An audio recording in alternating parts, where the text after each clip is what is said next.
très belle coopération qui existe et qui existait toujours entre la Chine et Maurice. Parfois, on parle de business, on parle des affaires, on a l'impression qu'on exploite les autres. Lorsqu'il s'agit de l'Inde et de la Chine, nous avons un rapport émotionnel très fort. Non seulement parce que nous avons à Maurice une diaspora chinois et indien, mais aussi parce que nous avons tellement de choses en commun. C'est la raison pour laquelle nous avons salué à chaque fois les efforts de la Chine et surtout du président Xi de prendre des décisions qui sont absolument importantes pour la planète. Je pense, et je l'ai dit tout à l'heure, qu'il est difficile d'envisager l'avenir de la planète sans la Chine et sans l'Inde. Ces deux superpuissances sont appelées à jouer un rôle dominant, non seulement au niveau de la planète, mais pour nous aussi, et pour l'Afrique.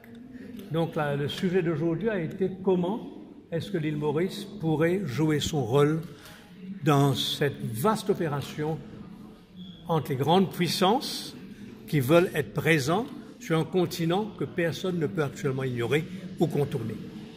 La question est là. Et la réponse est quoi? Que nous, l'île Maurice, nous pouvons jouer ce rôle de trait d'union essentiel entre ce que recherche la Chine, l'Inde, l'Europe, les États-Unis et autres, et jouer ce rôle d'intermédiaire, de connectivité, de connexion entre l'Afrique, le continent et le reste de la planète. Nous sommes en train de construire dans cette vaste opération des accords de libre-échange. Il va être difficile pour nous de jouer ce rôle de trait d'union si on ne peut pas avoir des accords de libre-échange. Alors, la bonne nouvelle, c'est que nous sommes signataires du fameux African Continental Free Trade Area.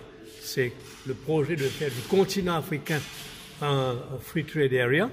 Deuxièmement, nous sommes partie prenante au niveau de l'Afrique toujours, de l'accord trilatéral toujours touchant donc la COMESA SADC, les pays, COMESA SADC qui est ici, et l'île Maurice est partie prenante totalement dedans.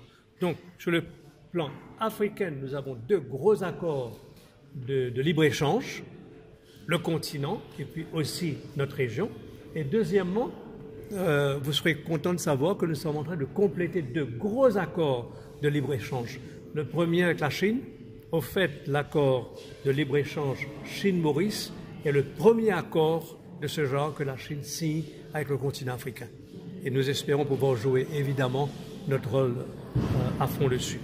Nous allons signer en janvier prochain aussi ce qu'on appelle le CFTA, qui est un accord de libre-échange, un peu plus qu'un accord de libre-échange entre l'île Maurice et l'Inde aussi. Ce qui fait donc que nous sommes en train d'établir un réseau de zones de libre-échange où Maurice peut jouer ce rôle de connexion, ce rôle de trait d'union donc entre l'Afrique et le reste du monde.